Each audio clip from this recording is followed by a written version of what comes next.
Assalamualaikum warahmatullahi wabarakatuh. Waalaikumsalam warahmatullahi wabarakatuh. Selamat siang sahabat-sahabat di kami. Di sini saya akan memandu kalian para sahabat-sahabat khususnya Kopri Komisariat Raden Bagus Sastra Jaya Tapa Bondoso. Di sini saya akan memandu kalian untuk menjadi pemantik dari salah satu materi yang ada dalam SIG yang saya dapatkan ketika mengikuti SIG di Komisariat STKIP Situbondo kemarin.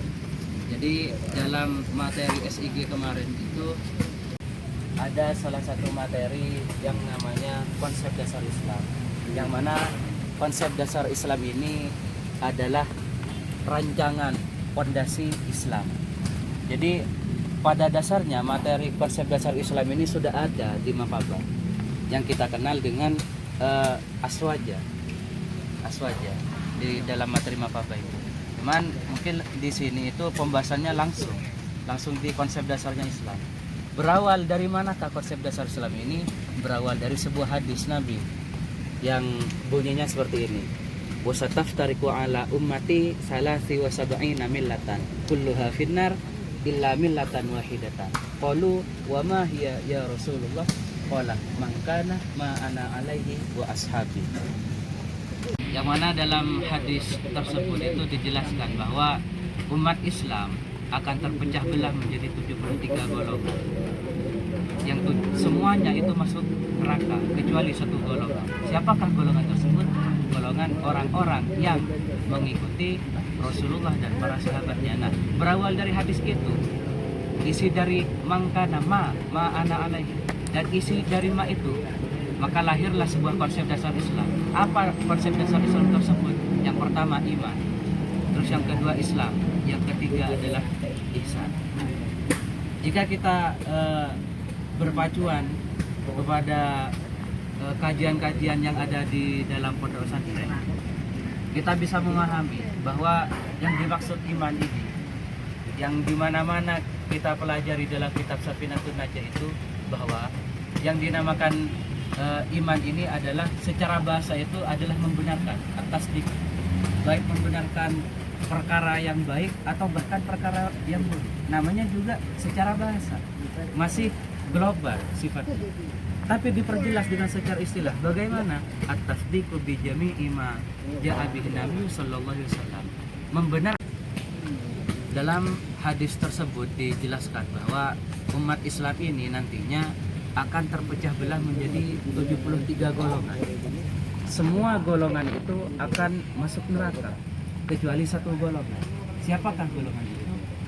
Adalah golongan orang-orang yang mengikuti Rasulullah dan para sahabatnya. Berawal dari hadis itulah konsep dasar Islam ini lahir. Konsep dasar Islam itu apa saja? Ada tiga konsep dasar Islam itu. Yang pertama apa? Yang pertama itu adalah konsep iman.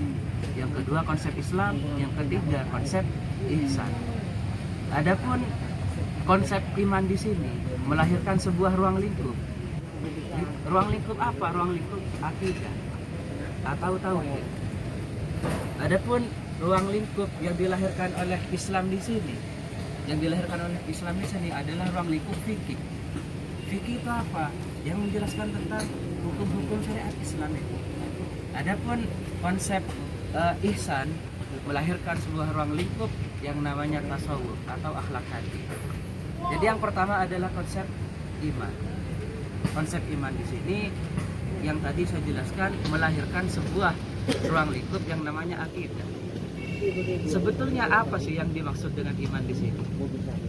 Secara bahasa, yang dimaksud dengan iman itu adalah at-tasdiq, artinya membenarkan. Membenarkan yang mana? Membenarkan itu, ini kan masih secara bahasa. Membenarkan perkara yang baik atau bahkan perkara yang buruk. Ini masih secara bahasa. Belum jelas masih arahnya kemana membenarkan itu. Namun masih diperjelas secara istilah atau secara terminologi. Apa itu? At-tasdiqu bima ja'a bihi Nabi sallallahu alaihi wasallam.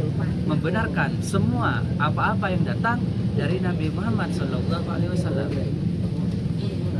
Apa saja yang datang dari Nabi Muhammad itu? Yang datang dari Nabi Muhammad ini ada tiga. Yang pertama itu adalah perkataan Nabi Muhammad. Yang kedua, perilaku Nabi Muhammad. Yang ketiga adalah pembenaran Nabi Muhammad atau ketetapan Nabi Muhammad. Nah, yang datang dari Muhammad ini kan ada 3 tadi yang saya sebutkan itu. Itu yang sering kita sebut dengan istilah sunnah. Maka itulah yang datang dari Nabi Muhammad, membenarkan sunnah itu. Semuanya yang datang dari Muhammad, yang datang dari Nabi Muhammad. Jadi itu yang konsep iman yang merupakan konsep dasar Islam yang pertama tadi. Konsep dasar Islam yang nomor 2 itu adalah Islam. Konsep Islam, yang mana konsep Islam ini yang melahirkan ruang lingkup fikih. Sebetulnya apa yang dimaksud dengan Islam?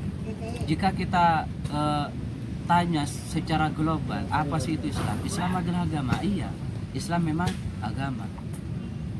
Namun pada hakikatnya yang saya pelajari dalam kitab Safinatun Najah itu, yang dimaksud dengan Islam itu secara bahasa atau secara etimologi adalah al-inqiyadu, artinya mengikuti.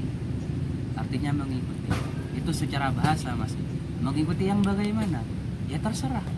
Mau mengikuti hal yang baik ataupun yang buruk, karena sifatnya masih umum. Tidak jelas arahnya.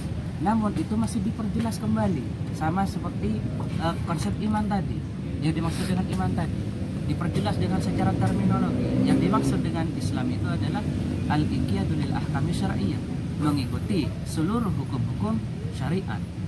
Nah, makanya dari pengertian itulah dalam Islam semuanya, apapun dalam Islam itu diatur. Ada peraturannya, ada aturan-aturannya. Semuanya di dalam Islam itu ada. Jangankan hal yang baik, hal yang besar, bahkan sampai hal yang terkecil pun juga ada aturannya. Seperti makan juga diatur dalam Islam. Jangankan makan, kita mau buang air besar saja, mau masuk toilet saja, itu masih diberi aturan. Diberi aturan. Bagaimana caranya ketika masuk WC, bagaimana, apa yang harus dilakukan ketika berada di dalam WC. Semuanya ada peraturannya. Maka itulah Islam. Seperti itu Islam. Jadi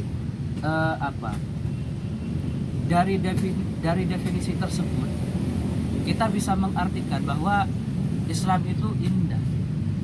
Dari keindahan itu semuanya, apapun ada peraturannya, ada langkah-langkahnya.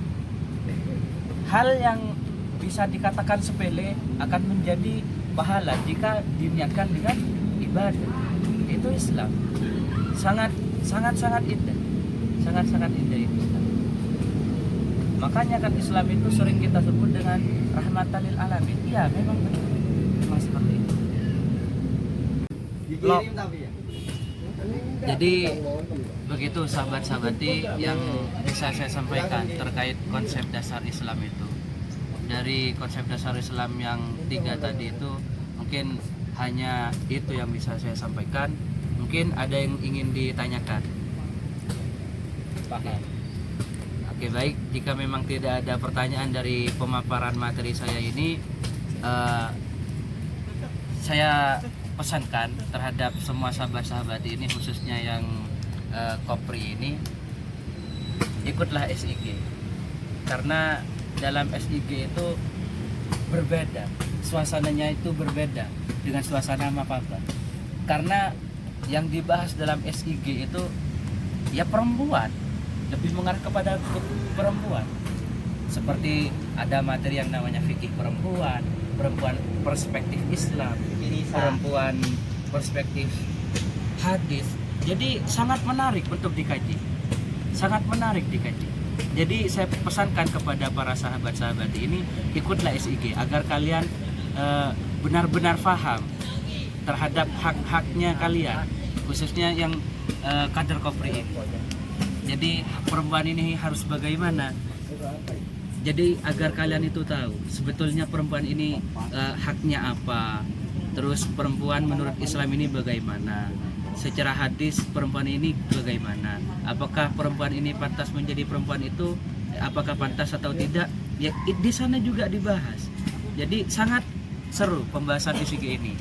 Jadi pesan terakhir saya terhadap kalian para sahabat-sahabat ini, khususnya kader Kopri, silahkan ikuti SIG dimanapun itu. Baik, cukup sekian pemaparan materi saya, kurang lebihnya mohon maaf. Akhiron, assalamualaikum warahmatullahi wabarakatuh. Waalaikumsalam warahmatullahi wabarakatuh.